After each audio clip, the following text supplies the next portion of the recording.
माननीय श्री रमाशंकर राजभर जी। ये 2009 से माना जाएगा कि आभारी हूँ सभापति महोदय, आपका, अपने संसदीय क्षेत्र सलेमपुर लोकसभा की जनता का और उत्तर प्रदेश के गरीबों ने 27 में जिनको सरकार देने का मन बनाया है, हमारे राष्ट्रीय अध्यक्ष माननीय अखिलेश यादव जी का। महोदय, वित्त मंत्री जी ने संशोधन लेकर आया है, अच्छा ही। मैं एक सवाल करना चाहता हूं महोदय, क्योंकि मैं जानता हूं मैं अपना समय कितना है। जब हम इस सदन में होते हैं महोदय, तो सब चंगा दिखता है, लगता है कि इस सदन में हम बैठे हैं, ना गरीब की कोई समस्या है, न किसान की कोई समस्या है, न छात्र की कोई समस्या है, न महिलाओं की कोई समस्या है, न मजदूर की समस्या है। लेकिन जब हम गांव में जाते हैं, जमीन पर जाते हैं, तो समस्या ही समस्या दिखती है। महोदय, इस धरती का होने वाला सारा कठिन काम, एक बड़ा वर्ग है गरीबों का, जो पूरे खानदान के साथ कई पुश्तों से करता आ रहा, लेकिन उसको आज मिला क्या? गर्मी आए तो घर जलने से मरे, बरसात आए तो घर ढहने से मरे, जाड़ा आए तो कंबल के बिना ठिठुर के मरे, बेटी जवान हो जाए शादी का पैसा नहीं, और बेटा बीमार हो जाए दवाई का पैसा नहीं। ये हमारे बजट के इंतजाम। मैं संशोधन में प्रस्ताव करता हूं, संशोधन आप लाई हैं, होंगे, लेकिन अगर जीडीपी बढ़ रही है तो आखिर युवा बेरोजगार क्यों हो रहा है? सारी नौकरियां आउटसोर्सिंग की बाढ़ आ गई, आउटसोर्सिंग की ऐसी बाढ़ आई है कि कोई भी डिपार्टमेंट देश का हो आपसे बजट ले रहा, और सरकारी नौकरी में छटनी हो रही, आउटसोर्सिंग की नौकरियां दी जा रही हैं। प्रोवाइड कराने वाली, सर्विस प्रोवाइड कराने वाली कंपनियां और ठेकेदार आ गए।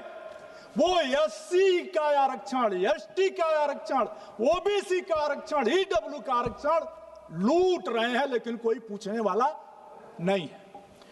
महोदय, अगर विकास हो रहा है तो आखिर पलायन क्यों हो रहा है?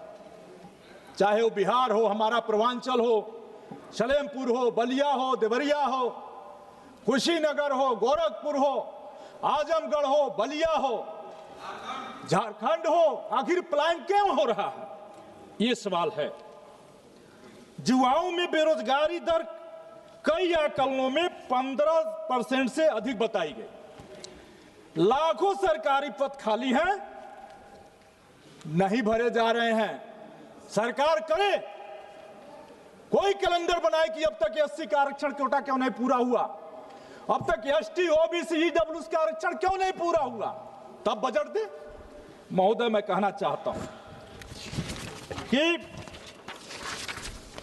डीजल महंगा, खाद महंगी, सिंचाई महंगी, और मैं एक चीज आपके संज्ञान में डाल देता हूं, सारे मंत्री यहां बैठे, सरकार के मंत्री बैठे हैं, जो एलपीजी गैस का प्रॉब्लम आया, एक तुगल की फरमान सरकार ने कर दिया कि 15 किलोमीटर एरिया में अगर शहरी उपभोक्ता है गैस का, तो वो 25 दिन में सिलेंडर पाएगा, और 15 किलोमीटर के एरिया में अगर ग्रामीण वितरक है एजेंसी वाला, तो वो 45 दिन में सिलेंडर आया।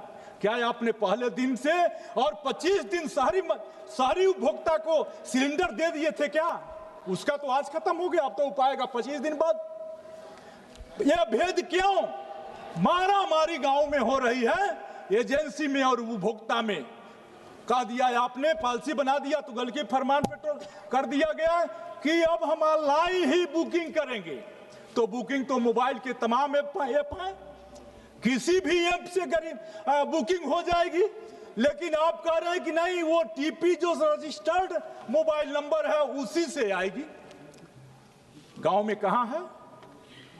हो सकता है टावर ना हो सकता है मोबाइल में पैसा ना हो गरीब के, तो आपने चूल्ह में भी भेद कर दिया। चूल्हा, शहर का चूल्हा 25 दिन तक चलेगा और गांव का चूल्हा 45 दिन में जलेगा, ये व्यवस्था कर दी। मैं कहना चाहता हूं, एमएसपी की कानूनी गारंटी आज भी सपना है। महोदय, किसान की आय दुगनी करने का वादे का क्या हुआ? यह राजनीतिक भाषणों में हो गया। स्वास्थ्य और शिक्षा पर जीडीपी के अनुपात में अभी भी बहुत कम है। जुआ को अच्छी शिक्षा नहीं, गरीब को अच्छा इलाज नहीं, भारत विकसित राष्ट्र कैसे बनेगा? महोदय, कहना चाहता हूं, क्या यह बजट महंगाई नियंत्रण पर समयबद्ध योजना बनाएगा? क्या यह बजट सभी सरकारी रिक्त पदों पर भर्ती कैलेंडर जारी करेगा? पूर्वांचल के लिए विशेष सहयोगी पैकेज और एमएसएमई को सस्ता क्रेडिट और टैक्स राहत देगा? क्या यह संशोधन से किसानों को एमएसपी की कानून गारंटी लागू होगी? शिक्षा और स्वास्थ्य बजट में बड़ा इजाफा होगा। जब तक ये सुधार नहीं होंगे तब तक ये विधेयक बनते रहेंगे और जन विरोधी होते रहेंगे। महोदय, बजट का आकार तो बड़ा है, लेकिन कल्याण के लिए सीमित गुंजाइश है। 2026-27 के लिए यूनियन फाइनेंस बिल में सरकार ने 44 लाख करोड़ से अधिक राजस्व संग्रह का अनुमान रखा है, जो पिछले वर्ष से लगभग 10% अधिक है। सभापति महोदय, मैं आपसे कहना चाहता हूं, अभी उधर के ट्रेजरी बेंच के एक वक्ता बता रहे थे सीएसआर का बखान कर रहे थे 2013 में लाए, लेकिन मैं कहना चाहता हूं कि 2010 में आज 15 बरस हो गया। इतिहास बनाने का माननीय वित्त मंत्री जी कभी कभी अवसर मिलता है। अपने वित्त मंत्री काल में 15 बरस हो गया, 1 लाख पाई सांसद निधि नहीं बढ़ी और नहीं तो जीएसटी लेकर आपने 1 करोड़ रुपया उसमें से और कम कर दिया, 4 करोड़ हो गया। ये एक इतिहास बना दीजिए, करिए सांसद निधि का। महोदय, सरकार कुल कर्ज अभी भी जीडीपी के करीब 55% पर बना हुआ है। इसका एक बड़ा कारण है कि ब्याज भुगतान ही कुल खर्च का लगभग 26% है और कुल राजस्व का करीब 40% खा जाता है। यानी बजट का बड़ा हिस्सा पुराना कर्ज निपटाने में खर्च हो रहा है। पुराना कर्ज निपटाने में इसका परिणाम साफ है। बजट में इंफ्रास्ट्रक्चर और फिस्कल अनुशासन को प्राथमिकता दी जा रही है, लेकिन सामाजिक क्षेत्र बना हुआ है। क्योंकि आपकी घंटी बज गई है, इसलिए मैं अपनी बात एक शेर के साथ बंद करता हूं कि छेड़ने से मूक भी बाचाल हो जाता है। क्या बात है महोदय, छेड़ने से मूक भी बाचाल हो जाता है, टूटने से शीशा भी काल हो जाता है। देश के गरीबों को इतना न सताओ लोगों, जलने से कोयला भी लाल हो जाता है। आपने समय दिया, बहुत बहुत धन्यवाद, बहुत बहुत धन्यवाद। माननीय वीके न्यूज, राष्ट्र के नाम।